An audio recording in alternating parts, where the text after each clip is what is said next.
Hello and welcome back to my garden. Today we're going to be planting out, because I think I said it in the title, Agapanthus. I have 5 plants here.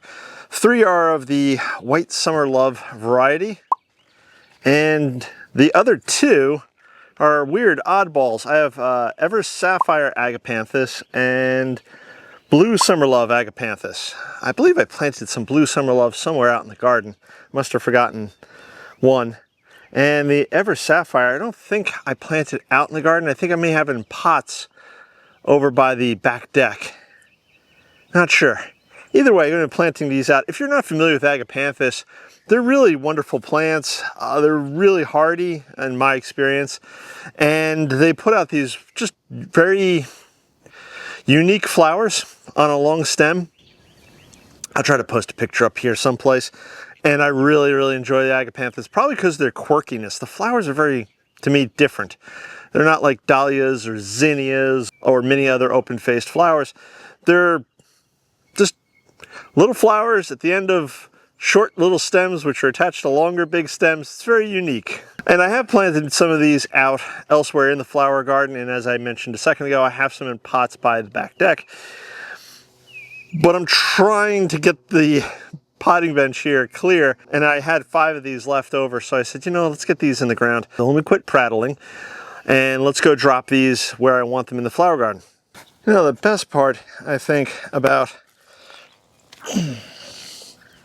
gardening is if you put a plant in the wrong spot, you can always dig it up and move it, which I really do like.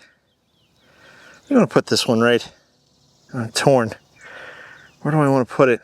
Maybe over here? Some people will, I think I want it right here. There we go. Some people will turn around and place a plant or a group of plants in a certain location, and they'll step back and they'll look and they'll stare and they'll think about it. In this case, many of these plants are very small. They haven't put on flowers yet, so it's difficult to sort of get that whole color thing worked out. But if I put a plant in a location and it's not going to work, or it's suffering in that location, I can always dig it up and move it later. There are very few plants where you can't do that with. Majority of plants, I would say, you can dig up, you can move to a different location. Let me get my shovel. Right here in my iris bed, I have weeds. Let's see if I can pull that up. I planted some salvias in here earlier this year. I have a clary sage right here. It's doing okay. I've got giant hyssop here. They're doing well. Bees are loving them. But I sort of have this empty spot right here. So what I'm going to do is I'm going to drop in the Ever Sapphire here. I may not like it here. It may not do well here. But we're going to drop it in. We're going to see what happens. All right. Probably planted in a little too much soil here, but that's okay. We'll tuck that in. There we go. And take that remaining soil that came out of the hole. We'll tuck it in around.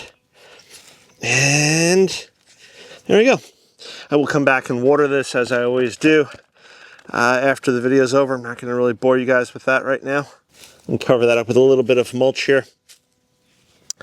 So the Ever Sapphire is planted. Theoretically, it'll eventually grow to a large clump with multiple stems and multiple flowers. I'm 99.9% sure it's not going to flower here this year, but we will wait and see. Here's another weed. Weeds always seem to find a way to hide behind plants. I do have a clump of white summer love. Let me show you where we're planting that. Here's my 3 white summer loves, and I did say I wanted to do bigger clumps earlier in the year, and I still do, and eventually I think that is going to become more and more.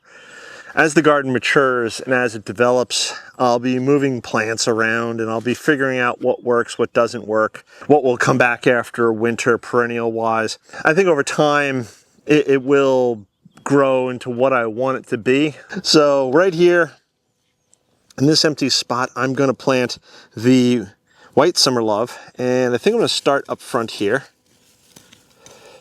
and pull back some of that mulch, dig in.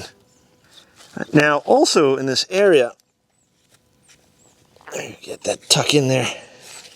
There we go. Pull that mulch back around. I have a black-eyed Susan, which has been nibbled on multiple times by the deer. So that's probably going to come out, maybe I'll just rip it out, I'm not sure. I have one Gara left that the deer have left me, thankfully. That's a weed. And that's a weed. And that's a weed. You ever do that as you're planting? Just find weeds and start pulling them? So that Gara, I don't know if it's going to make it through the year. Trees. But I do have rose campion over here, and it's flowering elsewhere in the garden, and I'm really enjoying it. And if you leave it alone and it survives, and the deer don't eat it, which is also important, the rose campion will self-seed. I'll probably grow some more rose campion next year. Hopefully these guys flower next year. And then in this area right here, we'll have just a nice clump of rose campion. In the meantime, excuse me, Sophie, right here, sort of behind this iris, watch, we're going to plant our second white summer love. Hi, Soph. And Sophie's going to help me. There we go. Get that in there. There we go. Beautiful.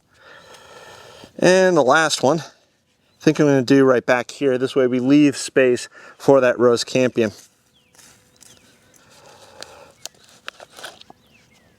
This one's a little pot bound. I'm going to tease the roots a bit. And drop it in there. Firm it in.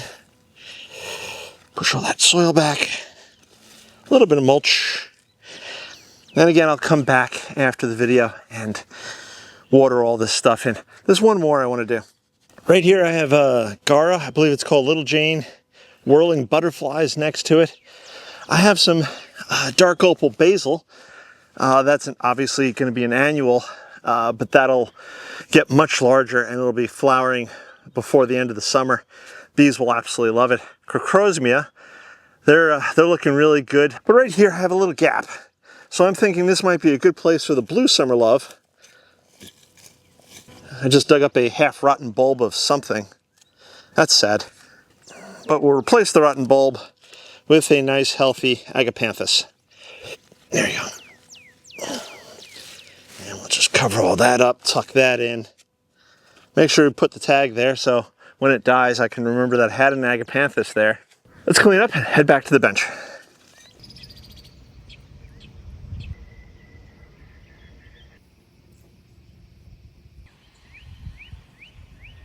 I think you guys can see it behind me. I have some volunteer sunflowers that came up over in the rose garden. In the back section where I was doing a lot of composting in place to help improve the soil. So they're fun, that's neat. I do have regular sunflowers in the ground that have survived. Whatever was eating my seedlings apparently have now left the area and are leaving my sunflowers alone. So they're all growing up, which is nice. We've had quite a bit of rain, but for the next 10 days, the forecast is scorching hot. Temperatures in the mid to high 90s and no rain in sight, which is not good. I'll have to be on top of my watering game, probably water every 2 days or so. Most of the garden, I'll probably do it in a rotational manner. Some days I'll water the vegetable garden and the front and back decks, and then other days I'll water the rose garden and the flower garden, sort of keep that rotation. There are trees that I want to plant. Not sure if I'm going to be planting them during this hot spell. I'll have to keep an eye on the weather. I may wind up even planting them in early July if it looks like we're going to get another bout of rain for a few days. There are still plants here on the bench. Some of them will begin planted out soon. Some of them will stay in pots. I just potted up a bunch of sage because I have a plan. I have a plan for the sage, and it's not herb garden or the flower garden actually. So you will have to stay tuned for that. A viewer, hopefully they are watching. We have a bunch of new subscribers to the channel. Thank you to all the subscribers to the channel. Huge thanks. Many of you came over from a short I did about making your own concrete edging for the garden. And I will do a longer format video about that. I've been talking about it for a while, but I will be doing it probably in the next 2 weeks or so. I'm going to have to get that taken care of. So I'll be doing a longer format video on that if you're so interested. But one of the new subscribers ran across my gladiolus experiment, growing gladiolus from seed. And that experiment didn't go quite as planned. The bed that they were in really sunk down where I started the seedlings, but many of the seedlings did survive. So what I did to reuse that bed, which I currently have beans growing in, is I dug up some of the baby itty bitty corms and I planted them on in cups here. And these will all get planted out, I think, this fall. I have to see when the optimal time of planting gladiolus is, but I believe it's in the fall. So I have a bunch of these in various cups and pots, and I know where I'm going to put them. I'm going to put them over by the dahlia bed. So there'll be another new section of bed that will be opened up later this year, and I'll be planting out all the gladiolus. Like I said, I have a bunch of them. There was one of them in a pot that flowered earlier this year, probably about 2-3 weeks ago, which was really weird, but I guess the corms had gotten big enough to throw up a flower stalk, which is awesome. If you don't follow me over on Instagram, give a follow on Instagram. I have to post up pictures there of various things that are growing in the garden or things that are happening in the garden. If you guys didn't know, I do post up things on my YouTube homepage. So you go to the YouTube homepage, there's posts page there. So I post up various behind the scenes pictures. I do quizzes, I do polls.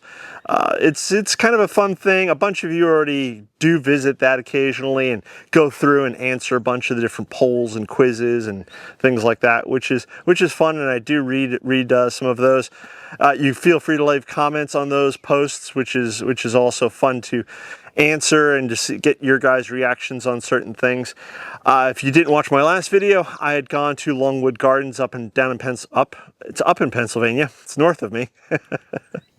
Fantastic thing. I'm not going to babble about it here, but just go check out that video. If you've ever been to Longwood Gardens, please leave a comment below. Feel free to leave comments below on anything, on any video. With that heat wave next week, I think some of my videos are going to be either stupid early in the morning, or I'm going to wind up doing them in the evening after the sun goes down beyond the trees and I still have a few hours of sunlight left, because as of the making of this video, which is Friday the 20th, we are now in the summer solstice, so today is the longest day of the year. I believe the sun will stay out until 8:23 here. I think maybe it'll be like a little 8:24, 8:25 tomorrow maybe, because I think tomorrow's like the full day of summer solstice, which is good, because then again, you could take advantage of the cooler evenings, or again, when that sun goes down. Right now I'm roasting under the sun here. If you haven't subscribed, please subscribe, click that bell icon to be notified when I do post a new video. There's lots of things going on here in my garden. There's a lot of things growing. There'll be garden tours coming up soon for the summer stuff, the summer vegetable garden, the summer flower garden.